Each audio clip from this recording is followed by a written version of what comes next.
What's up, everybody? It's your boy Chaos, and welcome to a new episode of Take It to the Table, hosted by Wrestling Republic. I am joined here by the usual guest, Soul. Welcome to the show. So, how are you doing? Knackered, but ready to talk about the best Dynamite of the year. Oh, okay, all right. Interesting, and and of course the guy that loves to rattle the cage is none other than Ignacio. Welcome back to the show, Ignacio. How you doing? How's it going, guys? Good to be here. Thanks for having me on again. Of course. Yeah, definitely. We're going to be talking about AEW Dynamite that's happened last night. Of course, we're going to dive into all the matches, all the segments that's happened on the show, and of course, give our individual overall rating of the episode as well. So but yeah, before we get into that, make sure you guys like, share, and subscribe to the channel. It goes a long way. And everyone that's obviously watching it live, welcome. Everyone that's going to be watching this after this show has gone live, welcome as well. Hope you please be sure to leave your comments on what you think about the show as well. But yeah, without further ado, let's take it to the table.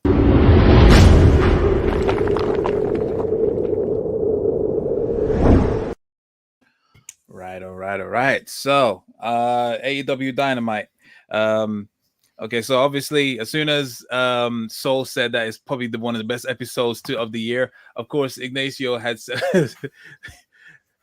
came up with a "ha, don't make me laugh." So, overall, just like what we did with the Royal Rumble, what's the first word that comes to your mind of this quite like one of the biggest episodes of the year? Let's start with you, Ignacio. One word or one thought? Yeah, one third. What thought? Yeah.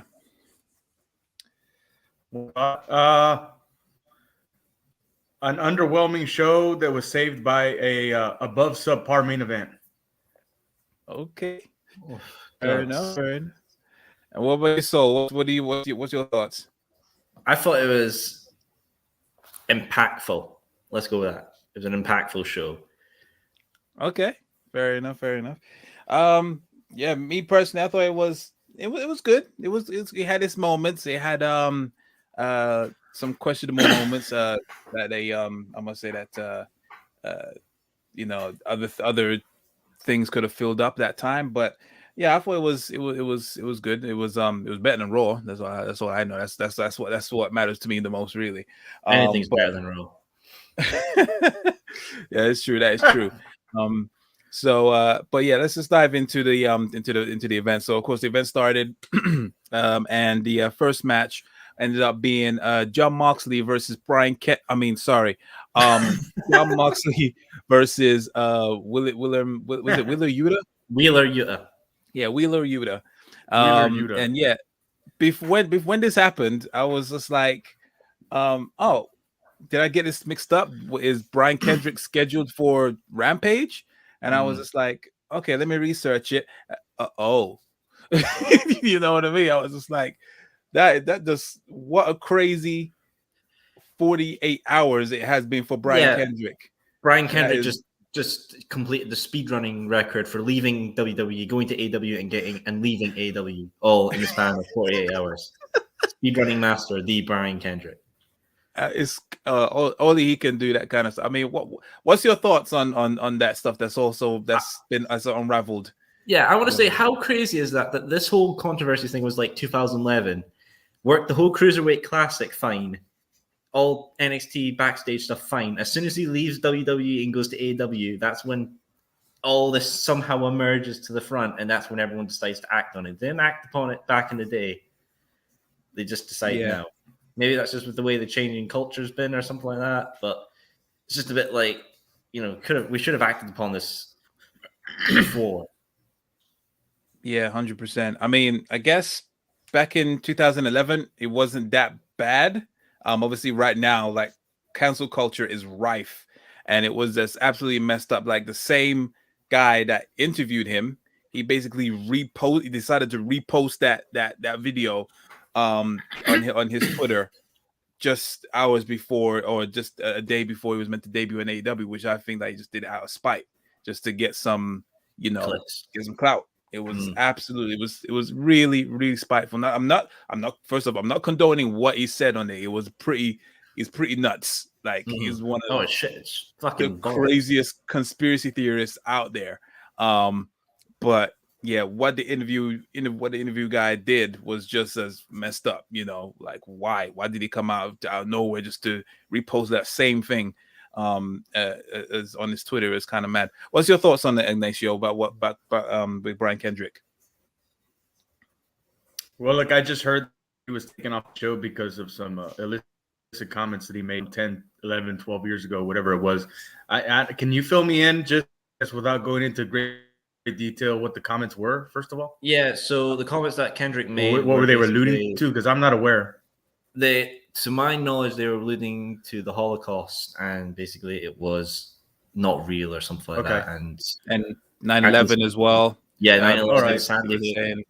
It was saying they were all planned. It was by the U.S. government. It was all kind of messed up stuff. And there was something about. Go on. Well, go ahead. I'm sorry. No, it basically said something about the humans like. One of the politicians are basically the reptilians. It's all messed up. Oh, it's the reptiles, the reptoid invasion of the world. Yeah. Oh, well, just like I'm not condoning anything he said or agreeing or disagreeing or anything like that, but it's a lot of these tinfoil cap, the crackpots out there or whatever they think or their thoughts or what have you, political views, so forth, conspiracy theories. Is he just the only one that's expressed it in the wrestling industry?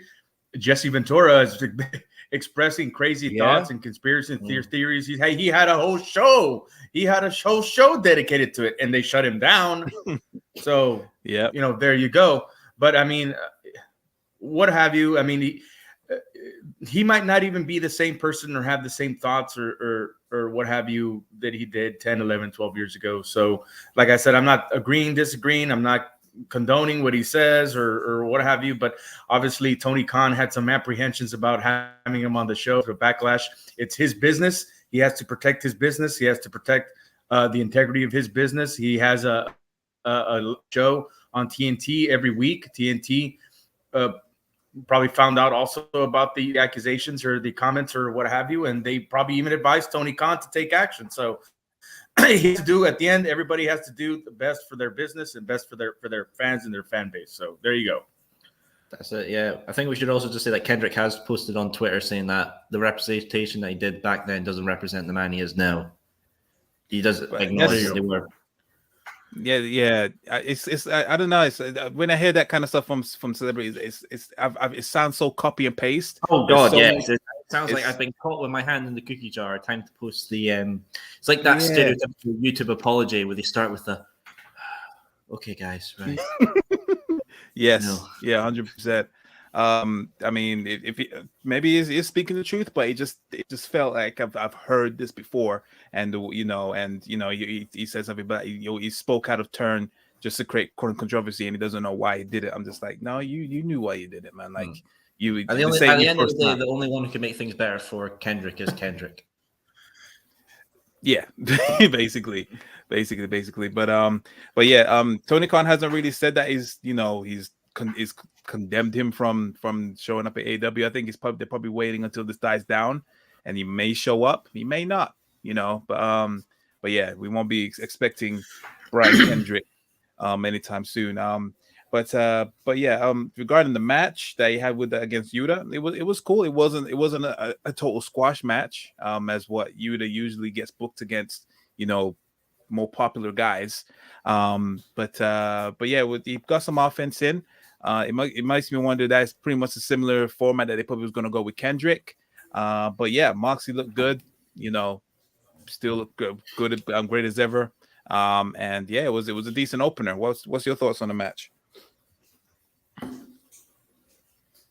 You go, Ignacio. Hey, well, okay. Well, that's the problem. It should have been a squash match. Really? Jon Moxley's the former AEW World Heavyweight Champion. Who?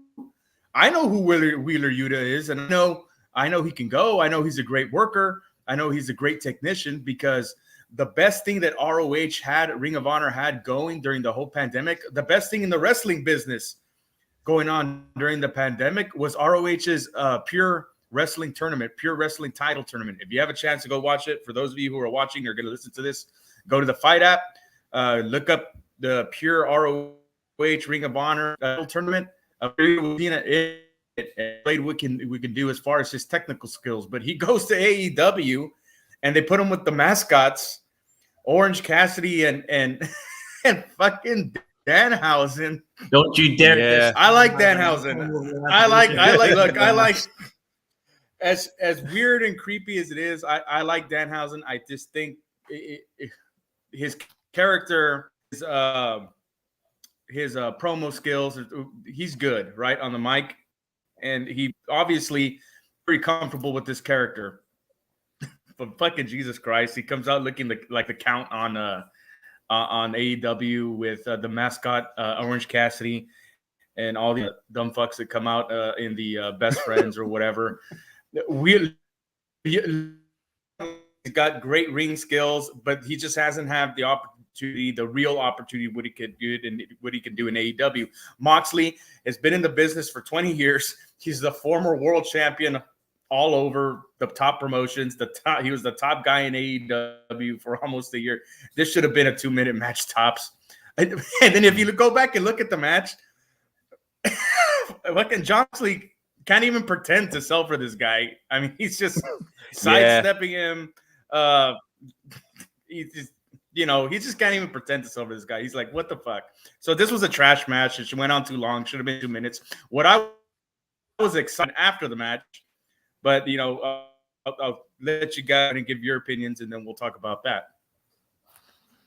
Yeah, so I mean, for myself, I thought it was great. He made, Wheeler did look strong within this match. I thought Mox looked great ever since he came back. He's probably like the best he's been in a long time. Yeah.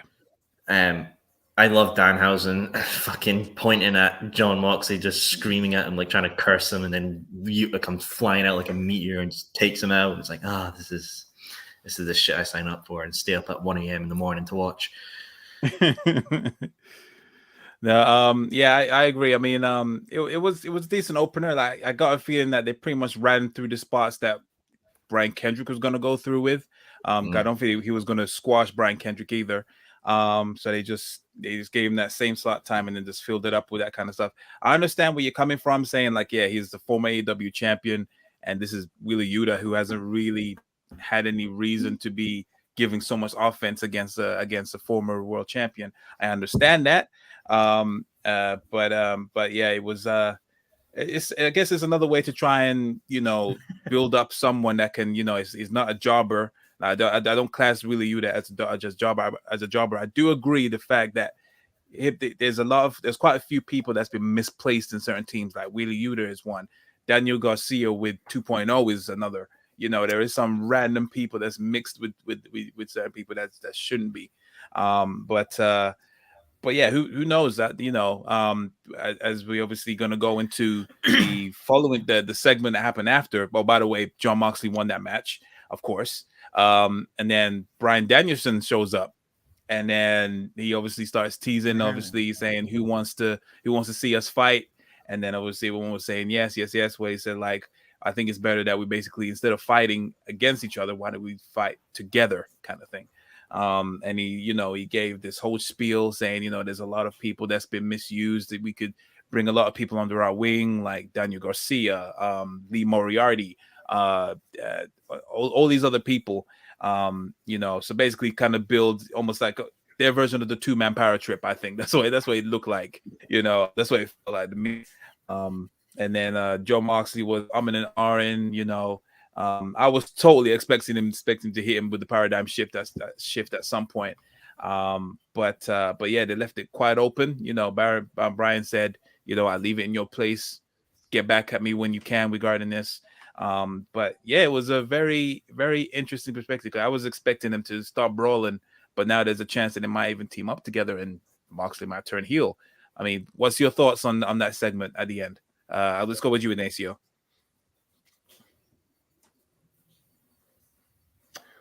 Well, no matter where they decide to play this out, if it leads to a match between Bryan Danielson and Moxley, that's going to be a hit. They're supposed to have that back at Full Gear.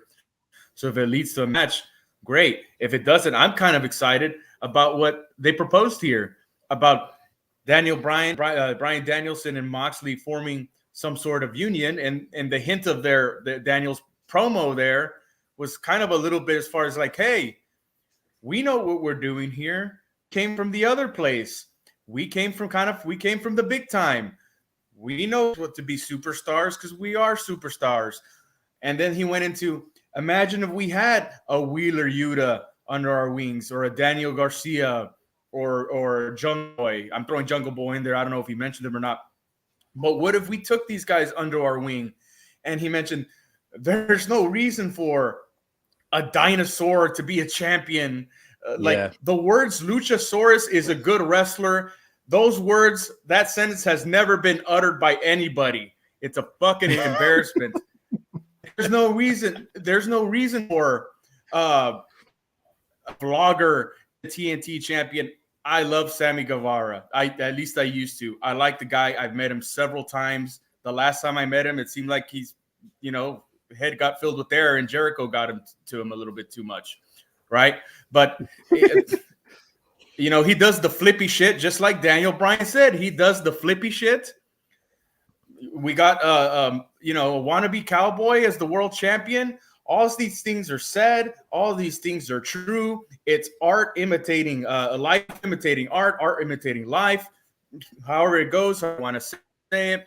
Everything that came out of this promo was exactly what needs to be said, and that the fans are aware of, but they're denying the whole time. So he said, let's take these guys, these Wheeler Yutas, the Daniel Garcias, let's take them under our wing, and let's show them how it's done. Let's take all the titles from the dinosaurs, and from the bullshit vloggers and the marks and the wannabe modern, dancing cowboys, whatever, Hangman Page. Let's take all the titles and let's show them what real wrestling is supposed to be. I love this segment, and I love Bryan Danielson. Hey. All right, JR. Fair enough. That's a very fair take. I'm quite curious as to to see how this goes. It'll be very interesting to see, and it's true, obviously, who the people that's holding the title. You get, like you said, you got a dinosaur holding a title. You got a wannabe cowboy, and it'd be very interesting for all the current champions. But if they all took the titles, it's more grounded, more realistic. You see, you got a brawler, you got a technician, you got another technician in the making in Daniel Garcia. You got a great wrestler in Wheeler Yuta. That's a very interesting click right there. I'll be very interested in. And they're bringing that that Smash Mouth, more grounded realism take on AEW. And yeah, if they were all champions, I'll be here as well, 110%. What about you, Soul? What's your thoughts on that promo? Oh, sorry. Well, I just wonder what they're going to be called. Are they going to be called the Federation? The Federation. That would be interesting. The Federation. Imagine that. That's great. We'll see like some Dragon Ball Z Ginyu squad shit, and they'll call themselves the Superstars and do poses and shit. Hoi. But nah, in general, I thought it was amazing. I feel like the people they picked out, Lee Moriarty, Daniel Garcia, everyone there, that's good guys to pick out. They can be elevated into great stuff. I think Lee Moriarty is going to be a great wrestler in the future and a big star for AEW. Just needs a better theme than the one he's got just now, because oh god, yes, screeching shit, fucking annoying. 110%. Yeah, definitely. What was you gonna say, Ignacio? Well, I was gonna say, isn't that what they promised us from the beginning when AEW started? A more realistic, sports-based presentation, and this is exactly what Bryan Danielson's been presenting since his debut, since the inception of his role there in AEW, or his appearance there at AEW. Great technical wrestling against, sometimes subpar talent, but brings the best match that he could out of him. And it's always the best match on the show. Excuse me. Jon Moxley, he's a good talent. I like him, but he wrestles a garbage style most of the time. Just like with Garbage Championship Wrestling, GCW. I don't know why Tony Khan allows his people, his former AEW World Champion, to be on this trash show. Again, it's embarrassing. It's humiliating to the business. It doesn't belong on pay-per-view. It's trash. It makes the business look bad. It makes wrestling fans look bad. So for that, Jon Moxley to do that when he started appearing on that show, it's just embarrassing. He should have no involvement. Nobody in AEW. Tony Khan should not allow anybody, any of his talent, to be involved with that promotion. It's a joke, and it's just awful. I like where they're going with this storyline. I just hope Jon Moxley veers away from the trash wrestling. He is a brawler. He's got a brawling style. Stone Cold Steve Austin was a brawler, but you didn't see him going through burning tables or going ass first into fucking thumbtacks or anything like that, or break anybody with light tubes. I'm veering off. I'm sorry. I do that sometimes, but now you're just making me think of a Nick Gage versus Stone Cold Steve Austin match. I don't know. I don't know if I'll be here for that. I like the safe style that Steve Austin does. You know, it worked for him to be one of the greatest superstars of all time. So dream match, boys. Yeah, that's Nick Gage. The thing is, I don't really see Nick Gage as a wrestler. He just reminds me of New Jack. He's just a guy that just loves being violent. He's white New Jack. Yeah, it's the white New Jack, 110%. He just does not care for the business as much. He just obviously he feels angry that day, so he just lets it out on his opponent. He's a bit too janky for me. I don't know what it is with Nick Gage. He's just a modern day New Jack, and that's not a good thing. 110%. But yeah, that was that segment. Who knows what's going to happen? I would love to see Jon Moxley as a heel. I think it's time, but is it too soon to have, or is it because it's a faction that becomes the belt? Because we already had, Kenny Omega taking all the titles, and then the Elite had obviously the tag team titles. Is it too late? Is it too soon to have another belt collector faction, or would you be cool with that? Well, I mean, Mox has already got a belt, the GCW title.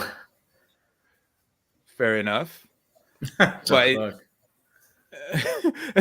But like I said, do you think people will be complaining? Oh wait, so Jon Moxley's the world champ, Bryan Danielson is the TNT champ. What I would do is for Bryan Danielson, I would have him win the pure Ring of Honor Pure Championship of somebody, whoever's got it. Do a little promotion. Okay. With the Ring of Honor coming back. Let's say he takes that. Give the tag titles to maybe Lee Moriarty and another flippy person. Flippy Doodah, yeah. Yeah, that's it. And then Daniel Garcia can have the TNT. Okay. So that's what I'm getting at. So you would you rather them do a belt collector with just the AEW brand, or would you want them to actually go to different promotions and just take all the titles? Because I've yet to see Jon Moxley show up with the GCW title. He showed up with the NJ when he was the NJPW US champ. He hadn't showed that up, but he never showed the GCW championship. So that's what I'm wondering, like, is it best to keep it in-house, or would you want him to or want them to go to other promotions and take the titles and show them in AEW? I would like that, because I feel like it gives the other promotions, starlight and more views. And like, oh, my favorite wrestler Moxley's holding this belt. What's this belt? Oh, it's another company, and I get to see him more in that. So let's watch it. I feel like it just makes it more real. That these guys are like, they're home's AEW, but they're branching out to bring back to home base. Okay. What about you, Ignacio? Do you think they should keep it in-house, or would you want to also see a belt collector situation across the promotion?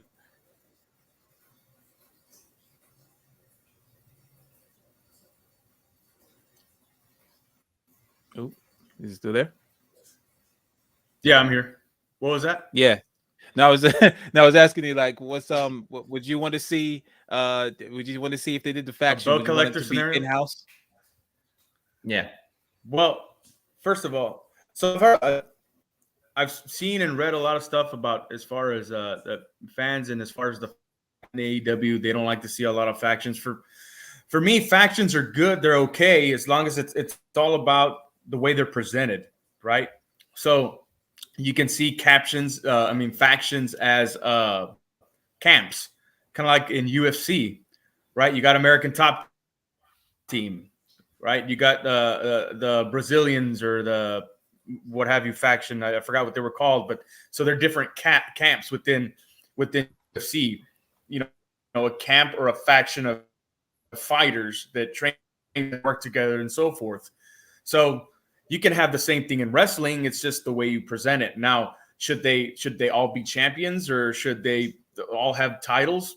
I mean, again, it just goes back to the storyline, the way they're built, kind of like the Undisputed Era when they all had the NXT titles in NXT, the black and gold brand. You know, it's just all the way I don't mind it, but as far as like bringing other promotions titles in, it's kind of like when they brought the Impact title in and with Kenny Omega, and they wrestled for the Impact title on the first episode of Rampage against Christian Cage, where Christian Cage beat Kenny Omega for the championship. On that show, even the announcers made reference, well, it's for the Impact World Championship, but that championship, that doesn't really matter because the real championship's they're gonna wrestle for the real championship next week on it didn't do anything to help Impact. Their ratings didn't go up. A New Japan Pro Wrestling and app, you can't see it. Right? That's for the hardcore fan base. It just doesn't make any sense. There's no point to it. The AEW didn't even benefit from the Impact relationship. They've had minimal success with the New Japan relationship because everybody that they send over to fucking wrestles is senior citizen. Nagata, Miro Suzuki. Come on, guys. You dissing Suzuki? Come on now. Suzuki's fucking amazing. They don't mean anything. There's no point to it. All right, just keep it in-house. That's it. Right. I like Miro Suzuki, but talking about a 55-year-old man taking a pile driver and then no selling it. Come on. I mean, come on, we had the Undertaker and all that for so long and having disastrous matches when he should have packed in the bag a long time ago. So see there, but I mean, Goldberg. There's another one, but I mean, gotta love Goldberg. Yeah. Fair enough. Okay. I mean, me personally, I think he'll be instead of running down this belt collector thing. I would rather it be just in-house for this time. Since I think it's just too soon that we would have another belt collector situation going to different promotions. I kind of see where you're going, where you mean regarding with the Impact relationship. Obviously it was pretty cool to see the Forbidden Door open for such a time. Since then, since Christian Cage, I think since he lost the title to someone in Impact, like he lost it to Josh Alexander. Yeah, that was it. Yeah. Since then, the relationship is pretty much severed, or it just not like it was ever since Kenny Omega lost the title. Actually, that's when no one really talked about it as such. I can't really. There's a certain point where like this it was just non-existent. And the thing with New Japan, I mean I think it's just annoying that the biggest stars can't come over yet because I'm pretty sure everyone's waiting for Okada to show up. You saw Kenta show up once, and then that he just fucked off for whatever reason. I think that's because Kenta lives in Florida, but he mostly works in New Japan, and just with all the COVID restrictions, it was just better for him to stay in Japan for his all-time matches. But we don't know. But. Yeah, I mean, it would be really cool to see those kind of people that ain't geriatrics to be in to show up in AEW and whatnot. But yeah, that's relationship's kind of gone stale for the time being. But yeah, let's just see what happens. Eventually Moxley might turn against him. But I'll be there for if they actually build this big collective, a modern day NWO, if you will. I don't know. We'll see. Maybe not that far, but yeah. Okay. So yeah, after that match, there was, or after that segment, there was another match, which was Death Triangle versus I didn't realize I had a new name. I thought it was the House of Black, but it's the Knights of the Black Throne. I don't know if I like that name. I'm not gonna lie. It's not the Knights of the Black Thrones. It's the Kings of the Black Throne. The title guys got it wrong. Is it? They're the Kings of the Black Throne. Even worse. I'm not feeling that name. I'm sorry. I don't like it.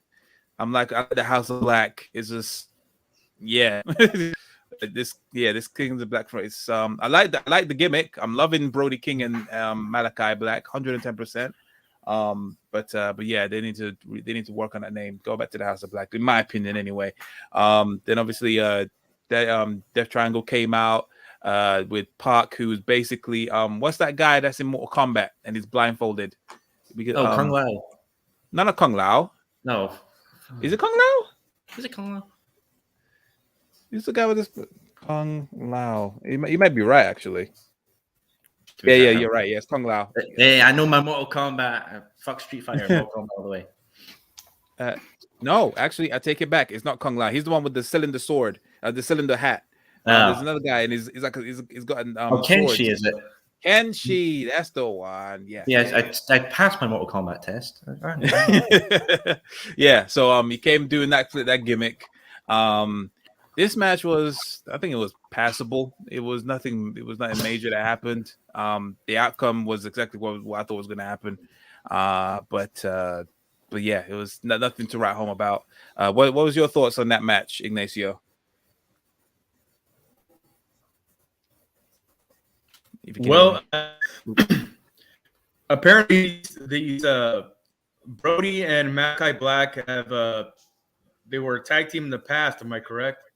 I didn't watch Malachi Black until he got to NXT. To be honest, and I really liked him in WWE. I liked the stuff he was doing with Cody. Brody King. I saw him in ROH. Liked him there. I think he's a great talent, very athletic for a great big guy. The first part of the match, they looked like they were. I'm like, wow, it looks like a tag team match is going to break out because they were making tags. They kept following the psychology of a great tag match. They kept somebody on their side of the ring, following the ring psychology, frequent tags, and then of course, Penta has to get tagged in, and it fucking turns into a free fall. Penta and Felix are one of the biggest cancers in tag team wrestling and have been for a very long time. Wow. The Young Bucks also, they contribute to Ignacio, this. I'll be back to tag team wrestling. Very long time. I hate watching these people wrestle. I hate that they were the champions. I hated the Young Bucks match, the cage match. All that all out. It was embarrassing. I said it on my mix. It turns into a free. Everybody's everywhere. Flips, flops, and flies, and no selling bullshit. Pac. The only time I watched 205 Live or even paid attention to the cruiserweight division in WWE was when Pac was champion, and he was great then. Makes sense having him on the roster now. He doesn't contribute anything. He's a part-timer. When he's in the ring, it's nothing but flippy shit. And this tag team wrestling is dead. Unless the tag team match has FTR in it, I'm not paying attention. Yeah, I was just about to say, like, ludicrous. This match made no sense. This match makes no sense. Nobody cared. The crowd didn't care. I was just about to say, like, you're definitely an FTR like mark, like as in you hate no flips, just fists. Like it's like Drew Gulak on 205 Live, his PowerPoint presentation. Well, Daniel, basically. The only thing people pop for is Pro Miedo, and they don't even know what that fucking stands for. So just Jesus Christ. I mean, they give these people TV time, and I don't understand why. God, you can even hear the announcers, JR and Tony Schiavone, who have been in the business for over 40 years. They know this shit is bullshit. Just listen to her. I don't like that JR makes this comment on national television. I mean, it makes your product look like shit, right? At least you're supposed to be paying you, so at least you're enjoying the shit. But JR can't even hold it back. Fair enough. Hated this match. Hated this match. Jesus fucking Christ. Soul, would you please to count? Would you be kind to counter this then, please? What's your thoughts on this? Time to roll up the sleeves here and take Jim Cornette to school. Right, I thought this match was great. Simple enough, it was great. Tag team match, awesome. I really enjoyed it. Pac was great, and the little symbolism of Pac wearing the same colors as the House of Black as well, showing possible alliance down the future. Psychology was great. Penta's over as fuck. He's amazing. His whole look is just stellar. It was amazing. I mean, how could you hate the fucking steel cage match at All Out with the Bucks and the Lucha Bros? That was exceptional shit. Fucking hell, man. Jesus. Oh, God. That's why it was great. Malachi's amazing. They said, Uncle Dave Meltzer said it was. They said it was the greatest cage match of all time. I've forgotten better cage matches than that one. It was fucking terrible. Oh my God. Fair enough. Oh my goodness. Another show for. Yeah. But at the end of the day, great match. The Kings of the Black, whatever the fuck they're called. I don't care. House of Black. They look great. And I feel like they could be great tag team champs down the line. I mean, they already are, I think, the PWG tag team champs. Yeah. I think they have potential. They need to further solidify what they are, because in a way, I feel like they haven't got a concrete identity yet. I think they need to add more people to that, because AEW is all about factions and tag teams and whatever. I think they need to have more bodies in there to make it feel more fuller and stuff. Because I was totally expecting Pac to turn on Penta. Yeah, I was totally expecting that. I think definitely you need about 2-3 men, maybe a girl in there, like the one they did with Julia Hart. Like, screw it, why not? You know, I hate the Varsity Blondes. I'm sorry, I can't stand them. They do awful promos. They look uncomfortable. The other one stand out for me is Julia Hart. They could probably just snatch her out of that and put her into something different for her, and then some different channel. I hate the Varsity Blondes. Yeah, I thought it was okay. It was serviceable. It was just whatever. But yeah. I also love flips, by the way. Yeah, I also love flips.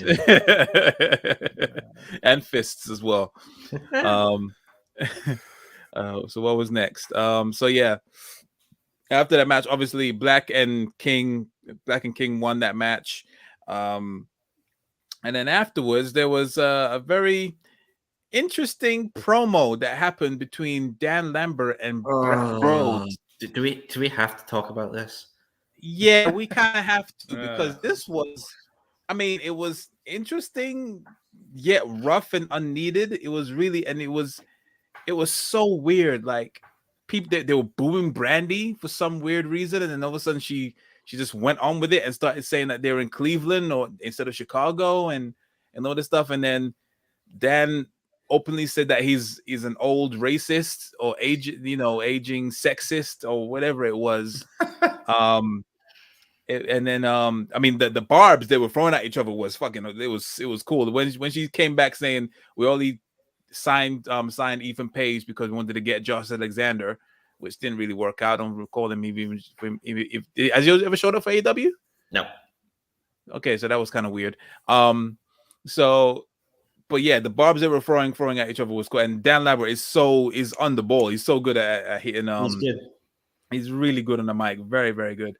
And then all of a sudden, Paige Van Zant shows up. And then who is she actually? Honestly, from someone who doesn't watch MMA, who is she? Is she good? Is she bad? Is she what? She's okay. I honestly feel like she got the push because, look at her. But yeah, she had a decent run in UFC. Then she went on a little skid, and then she went on Dancing with the Stars, and then that's when UFC realized that she cares more about her popularity than actual fighting. So they let her go, and then she went into bare knuckle fighting. She's doing okay there, if I recall, but that's about it, really. That's all there is to her. She's not. She wasn't like a champion or anything. She just had a lot of promotion around her whenever she had a match and stuff, just because she's attractive. So yeah, that's the most about it with Paige Van Zant. And then started brawling with Brandy Rhodes. For some reason, Brandy can actually hang with an MMA fighter, which was kind of weird. So, and then that segment ended. What's your thoughts on that, Ignacio? I got to hear about your thoughts about this, Ignacio. Oh fuck! Here we go. Strap in, boys. Well, look, I like Dan Lambert. First appearance he made for AEW were really good because it seemed like he was kind of talking off the cuff, and I agree with I agree with 90% of what he said. It's just that ever since then, it's been real rehearsed, monotoned, and then we come back to last night, and it seemed like a lot of what he was saying, because his hate, the way he was saying it, a lot of it was kind of off the cuff. Now, confronting Brandy's got a lot, Cody got a lot of heat. The comments as far as like, you won't turn heel, and that's, now we're telling everybody, all right, this is phony, and we're rubbing everybody's I didn't like face. that. There's heels and there's baby faces and bullshit. That's where it lost me. Yeah. Brandy and Cody got natural charisma as far as heels. If they just embellish it, they can be the biggest heels in wrestling. But Cody's the face of TNT and I understand why, because when I went to Full Gear in Minnesota this past year, Cody does a lot of charity work and things of that nature. So I understand why he'd be the face of the company. Apart from that, he'd be the biggest heel in the business. It was too inside behind the scenes for me when the confrontation made no sense. I'll tell you what I was excited about is when Paige Van Zant hit the ring. I've been excited about her since she appeared on AEW because I said years ago, and I wasn't a big MMA fan, but I knew who Paige Van Zant was. Paige Van Zant was supposed to be Ronda Rousey before Ronda Rousey. Yeah. She had a lot of personality. She had a big following. She had a lot of steam behind her. I just think it was just a case of with Dana White bringing her into UFC at the time. I think it was just a case of too much too soon. Yeah. And she got 100%. thrown to the lion's den too soon. And she racked up some losses. She became mediocre in the UFC and in MMA. She tried the bare knuckle brawling. It hasn't worked out for her, but she's got charisma. She's got a look. She's a trained fighter. She's a legitimate shooter. I said years ago that she would be outstanding in the business, and why WWE didn't decide to nab her up sooner is beyond me. Maybe because they had all their focus on Ronda Rousey and the Irish fellow, McGregor, who they're still trying to get in. I'm pretty sure McGregor. I'm pretty sure they still phone him up once or twice a year to try to come. But as far as her and Brandy, I think it's going to be what it is. It's going to be kind of awful. But if they decide to make her like a wrestler, legitimate, have her train, she can probably take the fish to water, just like Kurt Angle did back in his day, because she's got the talent, she's got the look. We haven't heard her on the mic, right? She's all over social media at times, so I don't think it would be a bad transition for her. I'm kind of excited to see what they do with her if they do decide to take her on full time. That's what I was. The segment was shit, but Paige Van Zant coming out, I'm excited to see what they're going to do with her. I agree. I think, well, and then let me throw this in also. I'll throw this in also real quick that Scorpio Sky and I love Ethan Page. I like Ethan Page a lot. He's a great talent. He can work. He's got all the skills to be a superstar and to be on top of this card. It's just they have them together, and I thought they were going to have a great tag team run. I'd love to see this FTR. I think it would be a tremendous match. But now I'm aligned with. They had him lose to Geriatric Sting and Darby Allin, and then they've been picking up losses from there. They've been stagnant. I don't know if somebody's hurt or injured or what have you, but they need to get him away from this program, get the shit smell off of him, and put them in a tag team division and see what they can do together as have a good run in the tag division. It's on life support right now. Jesus. Fair enough. Yeah, I agree. I thought there was going to be big moves for them when they actually aligned and they have Dan Lambert on their side. But yeah, you're right. It's been really hit and miss with them. I think they have a lot of potential. That whole thing that with Scorpio Sky and him grabbing the brass ring, or the Sonic ring, as I like to call it, or the hemorrhoid ring, it's become it's like it was all for nothing right now because they haven't done fuck all with Scorpio Sky, to be honest. And I think that's one of the big missteps in AEW. I believe in long-term planning regarding him, but regarding AEW, I have more trust in AEW than I would with WWE in terms of building stars. But that whole hype they had behind him, going into that match and grabbing the brass ring, and then it just died off after that. I think he had one title shot, and then that was it. It's not been a good build up since then. So yeah, who knows? But yeah, regarding the show, regarding that segment, I agree. Like that promo did kind of went a bit too behind Britain. The whole full heel thing was not needed at all. I didn't like that at all. So I agree. But everything else, the barbs they were hitting each other with, and the chemistry was on point. So yeah, we'll see what happens. Love Paige. I hope she does get a full-time gig at AEW, because I think she's definitely made for this business. She could be there, Ronda Rousey, 110%. What about you, Saul? Because I know you did not want to talk about this. So could you please delve into why? I got no clue who these fuckers are. I literally just see a blonde chick run into the ring. I'm like, is this someone, a new signee, someone from the indies? And I'm like, time to bring out Google. Who the fuck is this Van Zandt chick? And then all I'm thinking is like, oh, yeah, cool, look at everything, but I don't want her facing Brandy. I want her facing someone like Thunder Rosa or Mercedes Martinez. Yeah. Someone more legit. Yeah, because apparently Brandy Rose is on an 8-match winning streak from what I saw in her sign. I'm just like, since when? But all right. Fair enough. Fuck's sake. But anyway, that happened. Moving swiftly on. So the next match was, of course, Ruby Soho versus Nyla Rose. I could not care for this match. I ain't gonna lie, this was the background match for me. I love Ruby. But she feels kind of like lost in the shuffle a little bit to me. I just don't feel like they're doing anything. They're just throwing her into random stuff. And then Nyla Rose, she's obviously a AEW OG. Whatever. This was a whatever match for me. I couldn't care less for this one. Let's start off with you, Soul. What did you think of this match?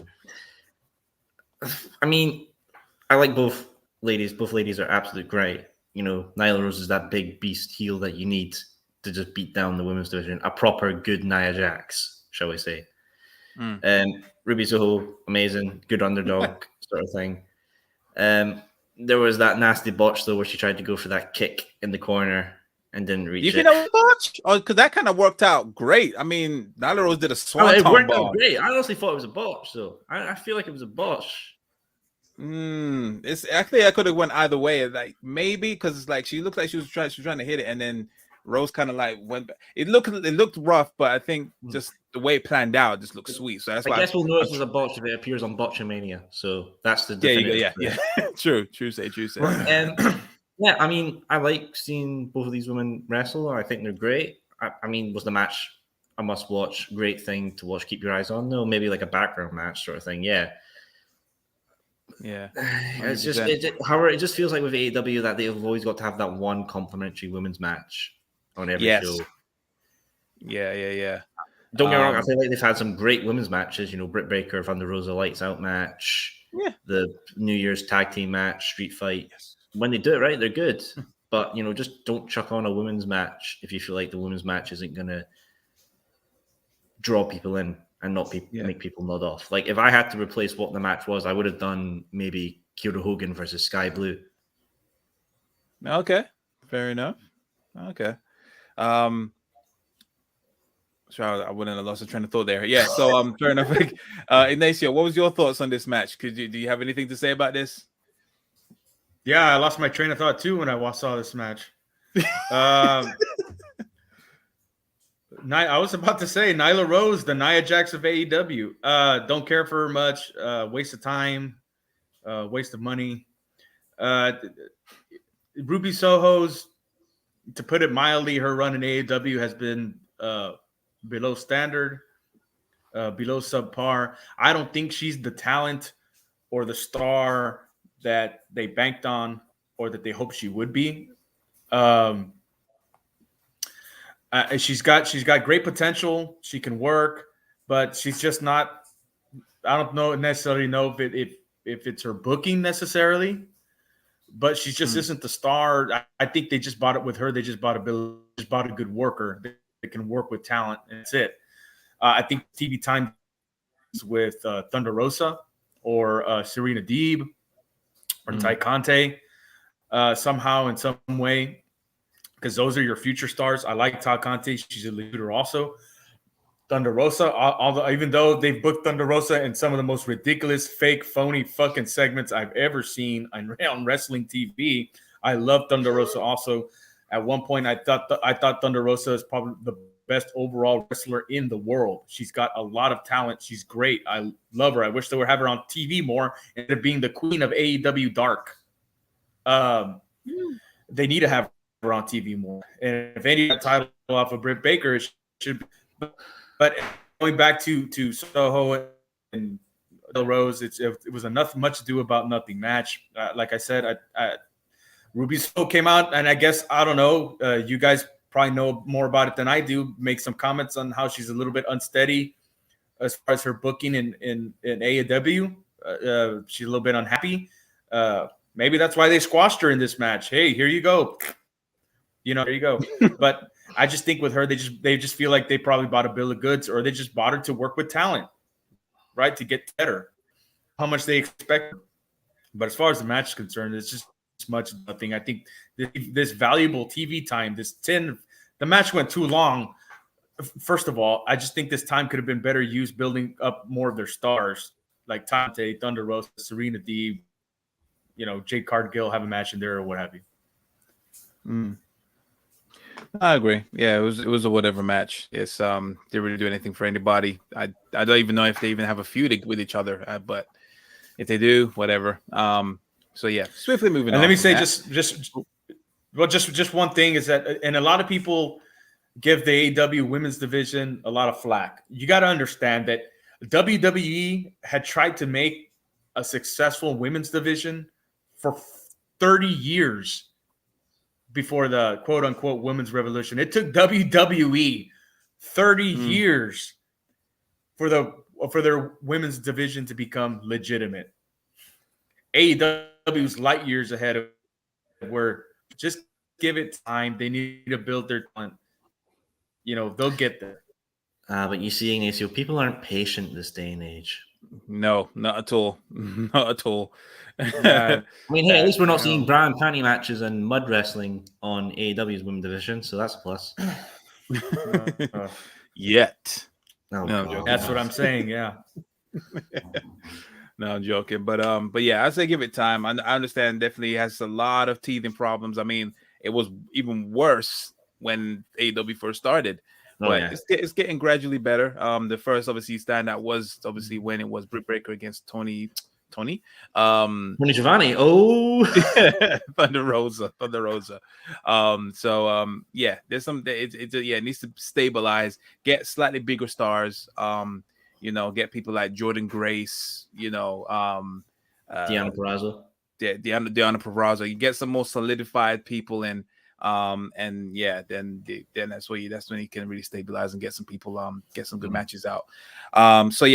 Moving on. The next segment was, of course, none other than Hangman Page, AEW World Champion, pretty much just coming out saying blah blah blah. It's been 50 odd days that I've had the championship, all this kind of stuff. Dan Lambert comes out with Jake the Snake. They kept on bumping. They kept on cutting each other off, which kind of looked like they weren't really on the same ball. It was kind of weird. And then something about Jake saying, "You smell something?" I smell fear or whatever it was. And then Lance Archer comes out of nowhere, snatches the mic. I don't think Dan Lambert even expected it. Said like he says some shit, he mumbled something, and they started brawling. And then ultimately, Lance Archer choke slams Hangman Page into some stairs, and also gives him the what's it called? It's not the Razor Edge. What is it called? A modified Razor's Edge onto Yeah. a table. And then yes, obviously they're building their match that's happening next week, the Tornado Death Match. Sorry, the Texas Texas Tornado Death Match. My God, was the Storm Chasers? Yeah, I don't know about that. I still got the exploding the Exploding barbed death match in my head. Yeah, the match that never happened. So yeah, that's the build up on this. Obviously, this is just filler for I think inevitably it's going to be Hangman Page against MJF, which we'll get into the reason why we think that. But yeah, what do you are you guys even looking forward? Like, what do you think of this? In my opinion, mid card feud, Ignacio. Well, just this highlights the issue that promotions, promoters, bookers, writers, or whatever that they've had, the issue that they've had for years now is that you built to Hangman Page becoming your champion, right? But what happens after he gains the championship, which I think my opinion is they gave it to him too early. I don't think he was ready for it, even though the fans wanted it. He's not ready for it anyway. But you don't have a series of challengers in the wake for him. You had Bryan Danielson, and they had a couple of great matches, right? But who's next? Is it going to be MJF? That'd be the natural transition, given what happened after the show at the end of the show. But you got Bryan Danielson, and Hangman Page shows that he can go because he hung with Bryan Danielson for those two matches, tremendous matches. So he's got the talent, he's got the in-ring ability. He's lacking. It seems like his confidence is getting better. He's a little bit more comfortable on the mic, so forth and so on. But I just don't think, as far as charisma, it's there yet. And I don't think the fans. When he comes out, I just don't feel like he's a champion, like the champion. Yeah, I don't feel it, and I think the fans don't feel it. They cheer him. He's not the responses that I think people thought he would get. Getting now, the feud with Lance Archer is just filler. Why? Because they don't have anybody lined up for the champion to feud with, or to a great run. Not only that, Archer just came back from almost breaking his fucking neck. And this totally, and then I'll go this way. This totally negates the top 5 or top 10 bullshit ranking system that they have. Archer's not in the top 5, and if he is, why? He's been off TV for 2.5 months. This totally negates the whole top 5, top 10 ranking bullshit system that they have, So it just highlights the issue, like I said, that as far as building talent and building characters and building their champion to be at the top of the card after Bryan Danielson, who does he have? Well, let's get Lance Archer. Let's have him beat a big guy. That doesn't really mean anything. He can be feuding with MJF right now, or CM Punk, or Adam Cole if they booked him better. So it's just a filler match. I think time would be better spent working a program with some, which is coming up in a month, and they still haven't announced any matches, right? So I think better time spent doing that, building a feud up to the main event. So let me put this out there. So obviously you put on a good point. We about obviously since Lance Archer is next, this completely negates their top 5, top 10 rankings, which I understand. I don't think he's even in the top 5 if he's lucky to be in the top 10. But is that why they're putting this on free TV and the rankings only apply usually when there's like a big event or a pay-per-view for that matter? Because next week is just a normal episode of Dynamite. It doesn't have a title to it like how the ones they had with Bryan Danielson or it's not Winter is Coming, or those are kind of special where usually the rankings do kind of matter for the most part, if to my memory. So is it maybe that's Well, why then it's tell given us pass? that. Tell us, okay, and then rankings are only if the rankings are only going to count for pay-per-view or special Dynamite events or Rampage events or what have you, then have him face the number 5, 4, or 3 guy, because isn't for pay-per-view supposed to be for the number 1 or 2 guy or the number 1 contender? It just doesn't make sense why they have Archer in here. It just the ranking systems they've tried it in the past. They did it in WWE at certain ports. It's just bullshit. It doesn't work. Don't follow it. And if they don't follow it, why should we care about it? Well, yeah, I mean, WWE definitely has a short-term memory loss when it comes to that. I remember they did try it, and it didn't mean anything. I think they done it. They couldn't give 2 fucks more than what AEW is doing. I mean, yeah, I totally agree. I mean, especially with, I remember there was one point where someone was winning a lot of matches, but they weren't getting no title shots, and people was just wondering what's good. But they was trying to say, well, he's been ranking them up, so he's been raking them up in like on Dark and stuff. So it was just like obviously no one's really paying attention, but he's up there in the top 5 or top 3, if anything. Can't remember who it was. But yeah, I agree. That's why I was asking you, Soul, last week about do you think that obviously is his title reign kind of like faltering? And obviously you said no. It's obviously this is going to plan. And to say that though, after you asked me that question, I started to look back on the previous title reigns and just see what happened there. Like Jericho was just wrestling like at the start of his time when he was wrestling like Scorpio Sky and like lesser guys at the beginning. Same with Kenny and same with John Moxley until they got to bigger stars where the main storylines continued. So this is basically just what's happening with them. At the end of the day, we're just gonna have patience. I trust AEW to tell me a good story and to book their guys correctly. I have faith in the company to do that more than the other one. I think this is obviously just the wee break in the road. It's trying to get Lance back looking strong. If he's coming back off an injury looking strong in a title picture, that makes Lance look good. I've looked at his Wrestle Kingdom matches with Mox. They were great, exceptional. With Hangman's title reign, the main thing was the story leading up to it and him winning off Kenny. In my way, I also see as the run, as the big blow off. After that, it could be great, it could be shit, but it wouldn't compare to what that whole story of self-confidence and overcoming yourself and fear to win something that you deserved. Does he lose at Revolution? Maybe. Does he keep it for a good while? Maybe a year? Maybe. But at the end of the day, we got that great story of him winning it, and I wouldn't change anything for it. That's fair. That's fair enough. Yeah, we'll just have to wait and see. I mean, yeah, in terms of this next part, obviously Lance Archer is just not believable. I would be more if he was booked correctly as well, I guess, because that was one of his complaints. Well, his missus complaints. Brian Cage, if he was obviously on TV, I would be more interested in seeing that match than I would with Lance Archer. Yeah, you know what I mean? So it's like, yeah, you're right. They haven't really built anyone else.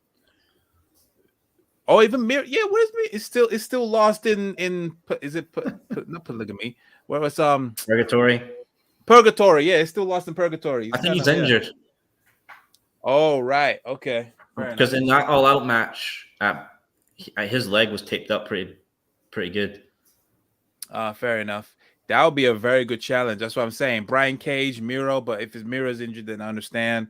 Sure, give us Kip Sabian. He comes out with that box head and he just takes the box head off and just beats Hangman with it. Kip Sabian. Well, he's finding stuff to his face of the. Is he injured? I think he's injured. Yeah, he's injured. I don't know what exactly with, but he's just been appearing at every Dynamite in the crowd with that box head on. Yeah. I mean, to be fair, that's a good way to keep in the public eye. Yeah, that is true. Yeah, for sure. But yeah, we'll see what happens. I mean, obviously, I totally predict that Page is going to win and retain. It wouldn't surprise me if he loses it at Revolution against this certain person we're going to be talking about, which was in the main event, which is, of course, MJF versus CM Punk for the first time ever. This was the main event. Match of the year. Match of the year. Match of the year. Oh, I don't know, but okay. Fair enough.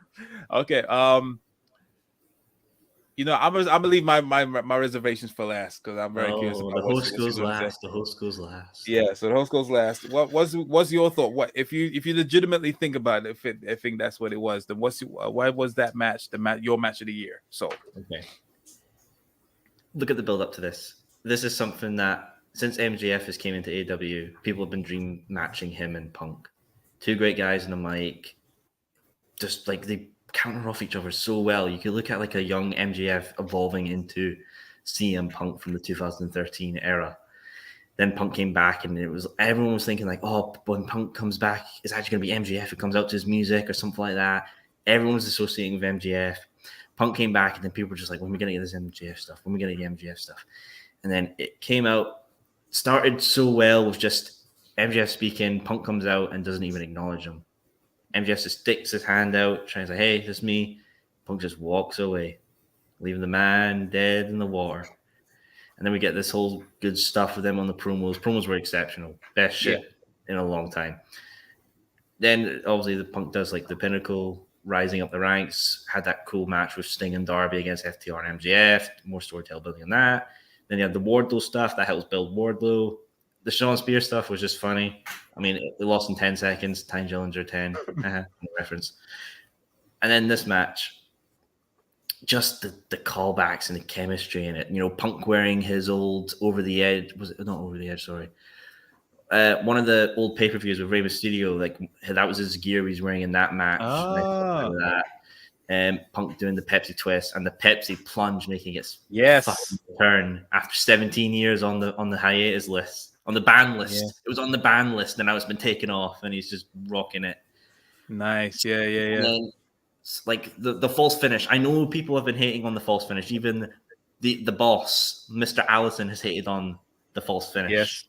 Yes. I liked it because there was a false finish match Punk did back in ROH, which was very similar to this one as well. Another callback. And yeah, MJF you would see the thing was with a false finish, like starting halfway through, it would be like the Jericho one. Oh, you'd be expecting Punk to win and retain. That keeps the audience on their toes, like, oh, the match is not done yet, but there's a chance Punk could actually win. Because I think a lot of people going into this were thinking, like, MJF should win to help him go over. And this match was 45 minutes. Yes. 45 minutes. Literally, looking at the time, and it was like, oh, it's 2:15 in the morning. We're at the Punk match. What the fuck is going to go on for 45 minutes? And everyone came out with this looking great. Punk can go for a 45-minute match. He's doing old moves that he said he wouldn't do because they would blow his knees out. The storytelling with the knee, not being able to hit the GTS. And Wardlow coming around as well, showing that he's still in union with MJF, passing the ring with that. That was nice. That was good camera work. That was good use of camera work. Holy shit. Kevin Dunn, learn your fucking craft. And it was really sweet as well, because you look at, like, I think MJF he's like the Ric Flair. Ric Flair's a natural heel, right? But when you need Ric Flair to be a babyface, could be the biggest babyface you ever need. I think that could be MJF as well. Yeah. Because you see him after the pin, just crawling up the Punk, and he's telling him, like, you're my hero. Thank you for putting me over. Yes. This means so much to me. And, like, I was like, I'm a CM Punk fucking mark. I don't give a shit, right? But I was kind of rooting for MJF as well at the end. Like, yeah, this guy got to meet his hero, face his hero, who he thought he would never, ever return to the ring, and his hero put him over. That's fucking storytelling at the end of the day. That's my match of the year. Whatever could beat this, maybe something more technical come along and beat it. Yeah, maybe we get another Gunther and match, or Walter Gunther, wherever you want. Maybe that's going to be like a chop fest. But yeah, this was my favorite wrestler wrestling someone who I think will be the future of the business, and I just thought it was my favorite match. Very nice. And now here comes Ignacio just to fucking tear it all down.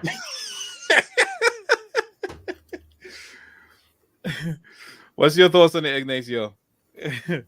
Well, believe it or not, it was already kind of laid out for me there. So it has been great. It's the best story of the year so far.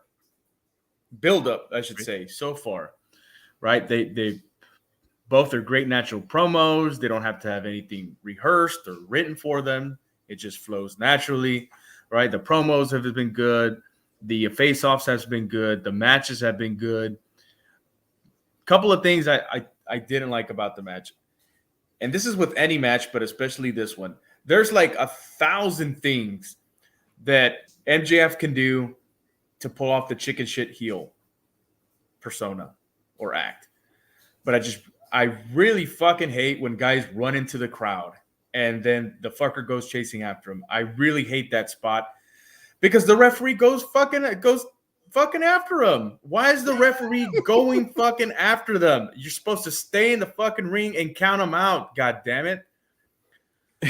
Staying in the perimeter of the ring is fine, right? Within the confines of the fucking guardrails or what have you. That's all in good and well. And then they did a couple of spots where referee went out, checked them. Hey, are you okay? Because they did a tremendous job actually selling. I wish the Young Bucks and Penta and Felix were watching this match to take notes. They were selling tremendously. So the referee goes outside the ring, checks on him. Okay, you're okay. Okay, can you continue? Okay, you're okay. You continue. Okay, jump back in the ring, start fucking counting. All right. So I didn't like that spot. MJF, great talent in the ring, 1,000 times better than when I first saw him in MLW a few years ago. He's improved tremendously in the ring. His promos, I just think he oversells sometimes. Right? Okay. He was doing a little bit of overselling. Okay. And then, of course, fake finish or what have you. The match didn't need it. It kind of just brought me down a little bit because it was very WWF-y, a little fucking hokey. It just didn't need it. Leading up to the finish, I thought the finish was great. The person who was supposed to go over went over, right? And if we don't see CM Punk and MJF for whatever reason, if they don't book it again, I'm fine with it. Knowing CM Punk, he's probably gonna want it that way. They'll find the reason to get around it, not to have another match. And that's not to say they're not gonna have another match later on, and CM Punk will get his win later on. But for now, if they book MJF to be in the championship match at Revolution, that's perfect because he just beat somebody who was legitimately had 11 wins in a row on TV and pay-per-view. Right? So it's a great build-up for MJF if they're going to put him in the main event picture. Perfect.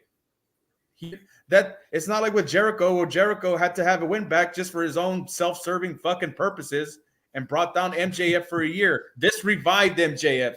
Thank God, CM Punk. Thank you very much. Right? Because a year with Jericho, MJF needed this more than anything else. I like the match. I thought it was tremendous. I think it's too early to call it a match of the year, but it is the story of the year so far. Agreed. 110%. I definitely agree with it being story of the year. Match of the year it's a candidate. I guess. I mean, for me, I kept on zoning in and out with this match. I think it took a bit of a while to get going. But yeah, the crescendo was fine. I was fine with the finish. I was even fine if it ended the way it did. Because MJF always loves to cheat to win. Loves to cheat to win. I kind of see where Ben was saying. The owner of Wrestling Republic. He's obviously, there's no proof to say that he actually used it during that time. He could have easily untaped it, and then that's just part of his arms. There's no proof that he actually used it. But at the same time, you can see obviously he was like looking at other people. I think he was looking at the ring announcer to say about the use of a rope underneath the neck or something. But yeah, it is what it is. Great build up. I think they definitely build up. Like who did Punk have to go for the title and possibly win? Like that's like his streak, his return was almost like dare I say near Undertaker levels, like modern day Undertaker levels in terms of beating the streak kind of thing. Except done right, not a part-timer winning. It's actual like someone that's one of the four pillars. Is he one of the four pillars? Yeah. So everybody, the good thing is everybody came out of this match looking great because Yes. MJF went Yes. over. He went over the CM Punk out and the right way to build MJF. Everybody heard Punk at all. It elevates MJF. The story with MJF and Wardlow is going on still. That's the longest. Wardlow and MJF, that's the longest built story in AEW right now because it started the first day AEW broke ground. So whenever they have their feud, kerfluffle or whatever, that's going to be good. And Wardlow, he's got that psycho Sid, Sid Vicious, Sid Justice kind of charisma and intensity as far as his reactions from and his connection with the crowd, and it's only going to get better. Well, let's just hope 100%. Wardlow doesn't jump off the top rope and loses a leg. Oh, for fuck's sake. I'll say here, I think there's only one man in AEW who should go undefeated throughout his entire run and when he retires, and that's Sting. Oh, God. Okay. Fair enough. The way I would book with Sting is Sting's the attraction guy. When you need something good, and Sting's like always. I feel like Sting is a good courteous to him because if the way he went out originally with the buckle bomb with Steph in that match is a disservice to what Sting has done for the business and his legendary status. So yeah, I feel like Sting should be the one to have an undefeated streak in AEW and maintain that for when he retires eventually. Fair play. Yeah, I'll say definitely use him as an attraction. They'll have to go for the title. I don't want to see him anywhere near the title, to be honest. No. Just something to. I mean, if you had to give him a loss, it would have to be against Darby. Okay. Sort of like this. Oh, my young Padawan, I'm getting old, and I want to have one final match with my student to make you the master. And then I don't know, Sting Darby just catapults into him and like shatters his spine, like Mortal Kombat fatality. Yeah, no, 100%. But yeah, before we going off on a tangent, yeah, this match was decent. It was good. Like I said, I kept on going in and out of it because it just took a long. It was a 45-minute match, so a lot had to happen. I don't think it was up there with, in my opinion, like Cody Rhodes and Sammy Guevara or the Bryan Danielson and Hangman Page matches. I don't think it's up there, but it was good enough. Just about to make it. To make it good. So, but yeah, the right person won 110%. Let's see what happens. If he doesn't go for the title next, I don't know what they're doing. But I know for some point CM Punk has to get his win. It would only make sense that he has to get his win back. I'll say something interesting. Do you think with this we'll see the downfall of Punk turning heel? Not yet. I think he needs to go. I think the only way for that to happen is if he goes on a bit of a losing streak. Maybe he loses to Danhausen. Oh my God, Danhausen. Yeah, that's Danhausen uses to go to sleep. So yeah, that's the breaking point. If he loses to Danhausen, yeah, full heel. He's saying fuck it and fuck y'all. Definitely. But yeah. Going back to overall rating of the show, out of 10, we usually rate the shows out of 10. Ignacio, what would you give AEW Dynamite out of 10 this week? 5. Jesus. Hey, there's no pleasing you. 5. Well, that's 4.999 and 4.9999 because of the main event. Well, no. 4.999 because of the main event and the segment with Moxley and Bryan, and that's it. I mean, other than that, the show was trash. I love this guy's brutal honesty. Tony Khan's going to see this and be like, how do I please this motherfucker? FDR Briscoe's Iron Man match. Fucking 100%. What about you, Soul? Out of 10, what would you give AEW Dynamite this week? So the only negatives for me were the Nyla Rose match with Ruby Soho and Dan Lambert and Brandy. Everything else I like. I like Malachi Brody, like Penta, Pac, amazing. John Moxley just kicking arse, that's fine. Seeing Danhausen's cool, and the Punk and MJF match possibly could be my match of the year, so I'm giving it an 8. I give it an 8. Okay, fair enough. That's very high. yeah, I mean, yeah, the show was good. It was cool. It was. I don't want to say it was all over the place, but yeah, it had its moments. Some things were unneeded, like the as much as I love certain parts of the Dan Lambert and Brandy Rose thing, I think that was totally unneeded. Um, Ruby Soho versus Nyla Rose was just thrown in for some reason. Like you said, I think it was just a complimentary women's match that had no reason being there. It was just filler. Yeah, the Hangman Page thing. Yeah, I just want that to be over and done with, so I can see a more interesting with the AEW title, because that used to be the forefront of for the majority of shows, and now it's just kind of fallen by the wayside. And I don't really like that.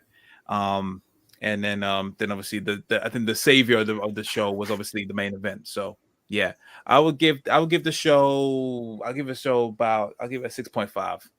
Yeah, 6.5. I'll be nice. Generous, Just above, yeah, generosity. just above average. So but yeah, that is our thoughts of AEW Dynamite. Let us know what you thought of the of certain segments. What was your favorite segments? What was your worst segments of the show, or worst matches of the show, in the comments. Be sure to, of course, like, comment, and subscribe. And yeah, again, thank you guys. Thank you, Soul and Ignacio, for joining us on this show. And a pleasure as always. All right. Yeah. So and Thanks yeah, for I having have me. been your host. No problem. And I've been your host, Chaos. This has been Take It to the Table. Until next time, guys. Peace.